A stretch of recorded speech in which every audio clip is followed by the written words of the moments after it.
নমস্কার। ইচ্ছের গল্পকথার নতুন আরেকটি পর্বে আপনাদের সকলকে অনেক অনেক স্বাগত জানালাম। আজকে আমাদের রেডউড সফরের দ্বিতীয় দিন। তাই সকাল সকাল ব্রেকফাস্ট সেরে নিয়ে আমরা বেরিয়ে পড়েছি। কিন্তু যাচ্ছি কোথায় সেটাই আপনাদের সঙ্গে একটু পরে শেয়ার করছি। চারিদিকের ওয়েদারটাই একবার চোখ বুলিয়ে দেখুন। ঠিক যেন মনে হচ্ছে আমার দেশের দার্জিলিং। ছোটবেলায় আমাদের মতো জেনারেশনদের কাছে ছুটি মানেই ছিল দীপুদা, দীঘা, পুরী, আর একটু লম্বা ছুটি পেলে দার্জিলিং। ব্যাপারটা কিন্তু মন্দ ছিল না। তাই সেই দুধের স্বাদ ঘোলে মেটাতেই আজকে আমরা পৌঁছে গিয়েছি এরকমই একটা জায়গায়। না না, এটা দার্জিলিং এর মতো পাহাড় নয়, এটা হলো গাছেদের নিয়ে একটা রহস্যময় পার্ক। কিন্তু কি কি রহস্য লুকিয়ে আছে বলুন তো? চলুন দেখা যাক। গাড়িটাকে সুন্দর মতো পার্ক করে নিয়ে এখন আমরা ঢুকে পড়ছি পার্কে। এই যে এই দিকটা দিয়ে হলো এন্ট্রান্স। এবার এখান দিয়ে গেলেই পাবো টিকিট কাউন্টার। জনপ্রতি $25 করে টিকিট লাগবে। $25 মানে ধরুন ওই ইন্ডিয়ান মানিতে প্রায় 2500 টাকার কাছাকাছি। টিকিট কাটার পর ওনারা আমাদের এরকম দুটো ব্যান্ড আর একটা ম্যাপ দিয়েছিলেন। এই ব্যান্ডগুলোকে হাতে পরে নিতে হবে, যাতে লোকজন দেখে সহজেই বুঝতে পারেন যে আমরা টিকিট কেটেই ঢুকেছি। এবার ওই ব্যান্ডগুলো হাতে পরে নিয়ে ম্যাপ দেখে দেখে পার্কে ঢোকার পালা। দেখেছেন চারিদিকটা কি সুন্দরভাবে ওনারা নির্দেশনা দিয়ে রেখেছেন। আজকে আমরা চলে এসেছি আমাদের রেডউড সফরের দ্বিতীয় দিনে। আর আজকে আমরা এসেছি দ্য মিস্ট্রি অফ ট্রিজ দেখতে। তাহলে চলুন দেখা যাক এখানে কি কি মিস্ট্রি ওয়েট করছে আমাদের জন্য। ঢুকেই চোখে পড়লো এরকম সুন্দর ছোট্ট সাজানো গোছানো একটা পার্ক। দেখুন, একটা কচ্ছপ রয়েছে, আর ওইদিকে ভাল্লুকটাকে দেখেছেন একটা ছোট্ট মতো নৌকা নিয়ে নদী পার হচ্ছে। কি সুন্দর না দৃশ্যটা। যাক, ওখানে আর বেশি সময় নষ্ট করিনি, এগিয়ে এসেছি। এই যে এই গাছটাকে দেখছেন, এই গাছটার নাম হলো এলিফ্যান্ট ট্রি। এরকম নাম হওয়ার কারণ হচ্ছে, একটু ভালো করে গাছের কাণ্ডটা লক্ষ্য করলে দেখতে পারবেন এই যে কাণ্ডটা বেরিয়ে এসেছে, এটা কিন্তু দেখতে অনেকটা ওই হাতির পা কিংবা হাতির শুঁড়ের মতো। তাই এই গাছটাকে বলা হয় এলিফ্যান্ট ট্রি।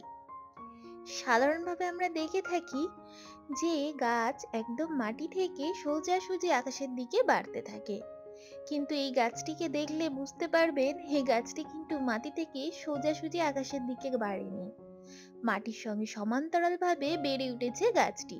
অথচ কিন্তু গাছটি লতানো গাছও নয়। তৃতীয় মিস্ট্রিটা ছিল একটা গাছের গুড়ির মধ্যে দিয়ে এরকম ন্যাচারালি গড়ে উঠেছে একটা আন্ডারপাস। চলুন এবার যাওয়া যাক আমাদের চতুর্থ মিস্ট্রিতে। একটি গাছ দেখুন কিভাবে পড়ে গিয়েছে, কোনো প্রাকৃতিক দুর্যোগে বা বয়সজনিত কারণে হতে পারে।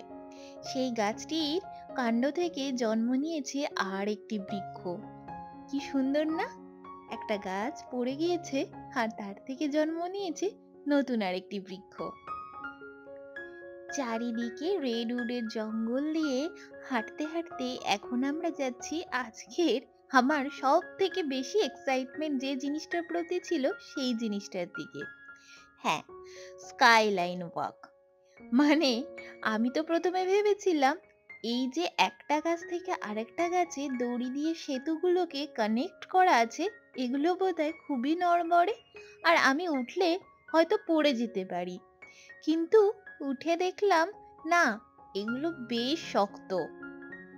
তবে হাঁটাহাঁটি করার সময় এগুলো কিন্তু বেশ ভালোই দুলছে। প্রথম প্রথম বেশ একটু ভয়ও লেগেছিল, কিন্তু আস্তে আস্তে দু একটা পার করার পর দেখলাম ব্যাপারটা বেশ হ্যাবিচুয়েটেড হয়ে গিয়েছে। আর এই যে সেতুগুলো দেখছেন, এগুলো কিন্তু শুধু দড়ি নয়, দড়ির সাথে অনেক মোটা শক্ত ধরনের তার দিয়ে বেশ শক্তপোক্তভাবেই বানানো হয়েছে এই স্কাইলাইনটা। অবশেষে দুরু দুরু বুকে ওই গাছের উপরে বানানো সেতু দিয়ে হাঁটা শেষ করে এবারে নিচে নেমে গিয়েছি। এখন আমরা যাচ্ছি আমাদের পরবর্তী আকর্ষণের দিকে। রাস্তায় যেতে যেতে দেখলাম এখানে গাছ কাটার বিভিন্ন ধরনের যন্ত্রপাতি রাখা রয়েছে।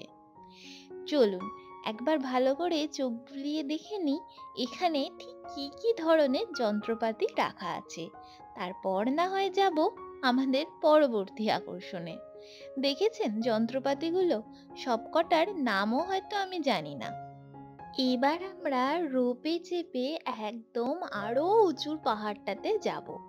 আর যেতে যেতে আপনাদের সঙ্গে শেয়ার করব অনেক উঁচু থেকে এই রেডউডের জঙ্গলটা দেখতে ঠিক কি রকম লাগে।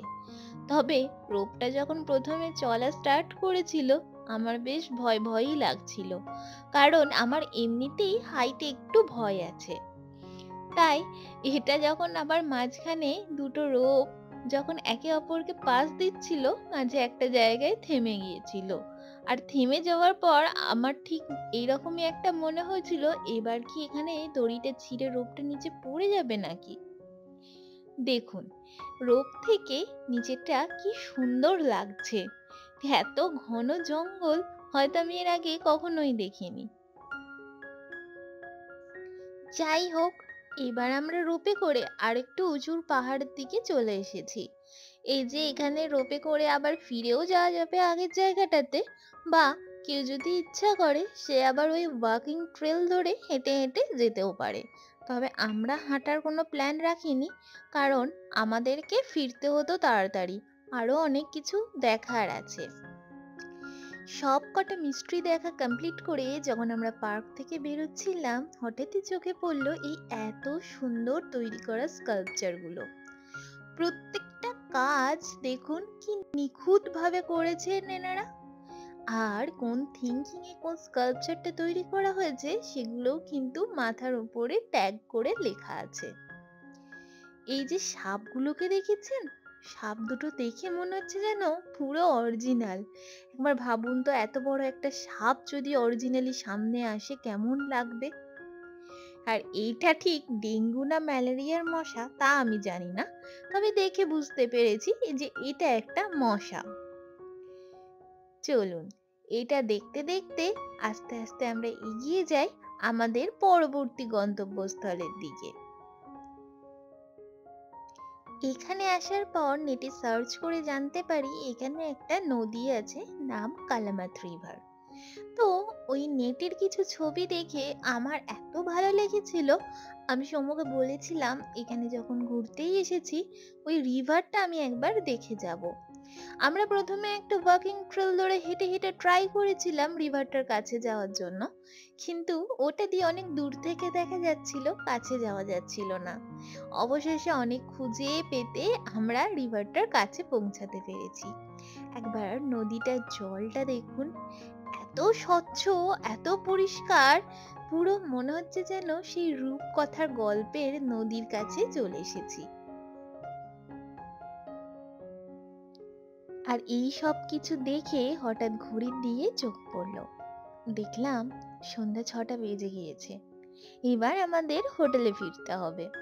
তবে সারাদিন যা যা দেখার প্ল্যান করেছিলাম তার সবকটাই কমপ্লিট হয়ে গিয়েছে। অবশেষে গাড়ি ছোটা শুরু করলো হোটেলের দিকে। তাহলে বন্ধুরা, আজকের এই পর্বটি এখানেই শেষ করছি। এই নতুন পর্বটি আপনাদের ঠিক কেমন লাগলো আমাকে লিখে জানাতে কিন্তু একদম ভুলবেন না। আপনাদের কোনো প্রশ্ন থাকলে তা আমাদের কমেন্ট বক্সে লিখে আমাদের জানান, আমরা উত্তর দেওয়ার যথাসাধ্য চেষ্টা করব। আমাদের এই ভ্লগগুলো যদি আপনাদের ভালো লেগে থাকে তাহলে আমাদের পাশে থেকে আমাদের উৎসাহকে আরো বাড়িয়ে দিন। ভালো থাকবেন। আজ এই পর্যন্তই।